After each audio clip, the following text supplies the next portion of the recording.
आज तक के इतिहास की सबसे बड़ी द्यूत क्रीड़ा, हम सबके जीवन का ये सबसे बड़ा खेल होगा।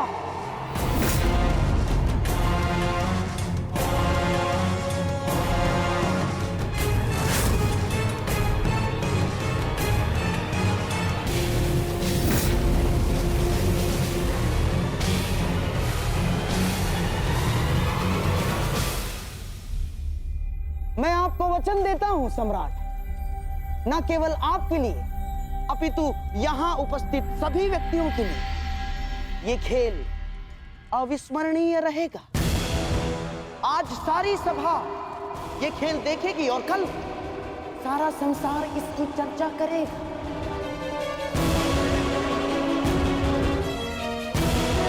और ये इतिहास भी कभी नहीं भूलेगा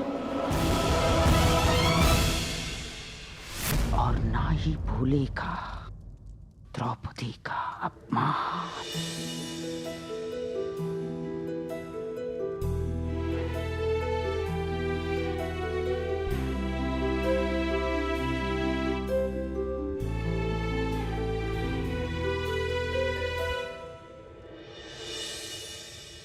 धन्यवाद अंगराज, आपने मेरे कर्मों का दंड मेरे परिवार को ना देकर मुझ पर बहुत बड़ा उपकार किया है।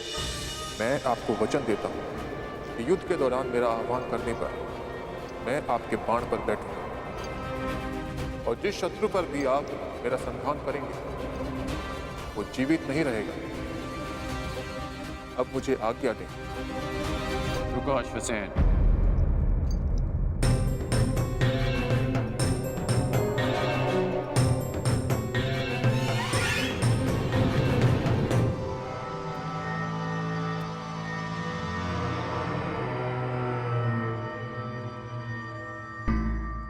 इतनी शीघ्रता क्यों है जाने की?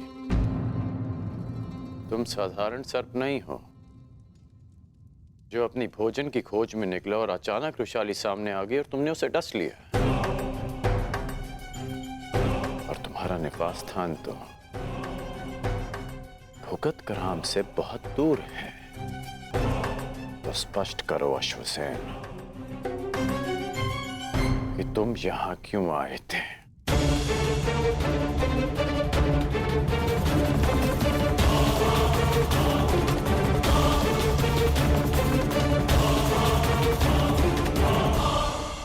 कहीं तुम्हें शकुनी ने तो नहीं भेजा? आइए सम्राट, पधारिए, अपना स्थान ग्रहण करके मुझ पर अनुग्रह कीजिए।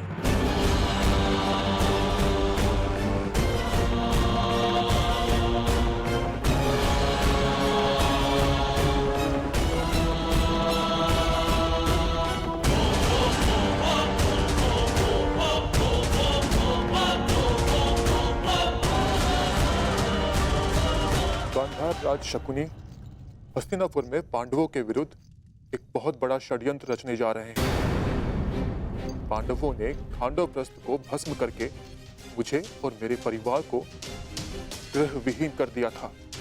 मैं उनसे प्रतिशोध लेना चाहता था। शकुनी ने आपको इस षड्यंत्र से दूर रखने के लिए मुझसे यह संधि की कि यदि मैं आपको युद्ध क्रीड़ा भवन से दूर रखता हूं तो वो पांडवों को इंद्रप्रस्थ से खदेड़ फेंकेंगे। आज गांधार राज युद्ध क्रीड़ा में पांडवों का सर्वस्व हर लेने वाले हैं। लीजिए सम्राट, आपके मनोरंजन का प्रबंध हो गया है और आशा है कि सभा में उपस्थित सभी का मनोरंजन होगा।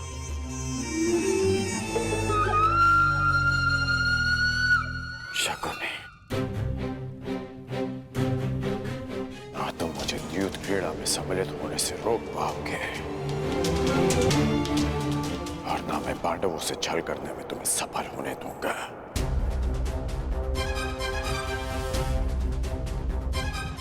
यदि पांडवों को पराजय मिलेगी तो वो युद्ध भूमि में, द्यूत में नहीं। है मेरे मित्र दुर्योधन का नाम इतिहास में कलंकित नहीं होने दूंगा।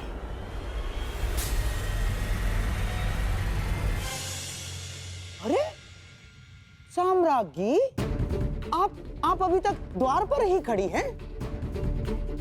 आइए, आपके बिना तो इस खेल में आनंद ही नहीं आएगा।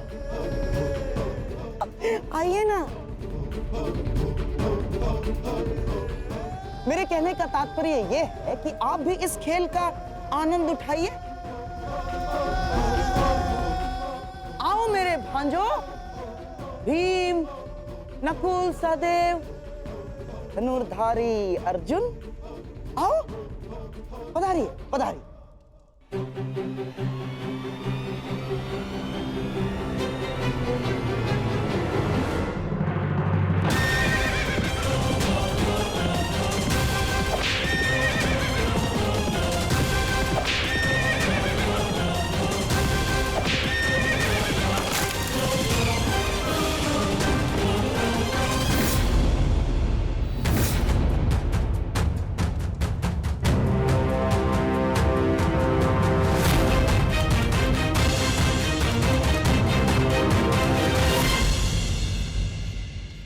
सम्राट की जय हो। सम्राट, चौसर के नियम तो आपको ज्ञात होंगे ही।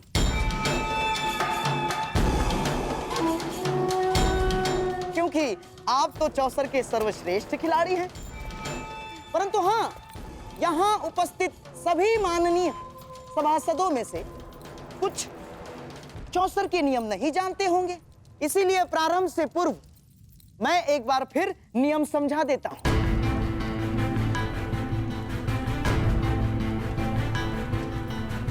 आपके और मेरे दुर्योधन के पास ये चार मेरू हैं। अपने अपने घरों में आपके पास से जितने अंक फेंकेंगे उतने ही घर आपके ये मेरू आगे बढ़ेंगे। और फिर चौसर के केंद्र का एक चक्र पूर्ण करने के पश्चात ये मेरू चला जाएगा दुर्ग में, जिससे सारे मेरू सबसे पहले इस दुर्ग में जाएंगे। वो होगा इस पारी का विजेता। और हां, यदि मध्य में ही एक प्रतिद्वंद्वी का मेरू दूसरे के मार्ग में आता है तो उस मेरू को ध्वस्त माना जाएगा। आपने खेल के नियम तो भली भांति समझा दिए मामा श्री, परंतु खेल खेलने के लिए पासे कहाँ हैं? अति उत्तम सम्राट, अति उत्तम। अतिथि को निमंत्रण देने से पूर्व भोजन की और युद्ध पर जाने से पूर्व शस्त्रों की व्यवस्था करना बुद्धिमानों का लक्षण है। ये रहे पासे।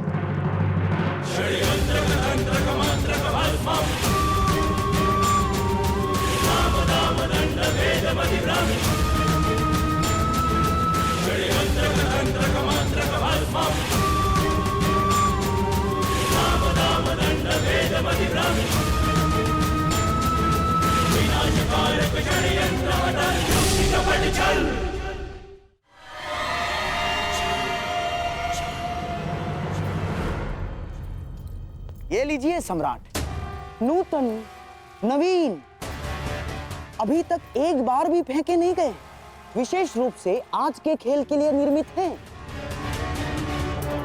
अब आप अतिथि हैं और सम्राट भी, इसीलिए आज के खेल का पहला पासा आप फेंकेंगे।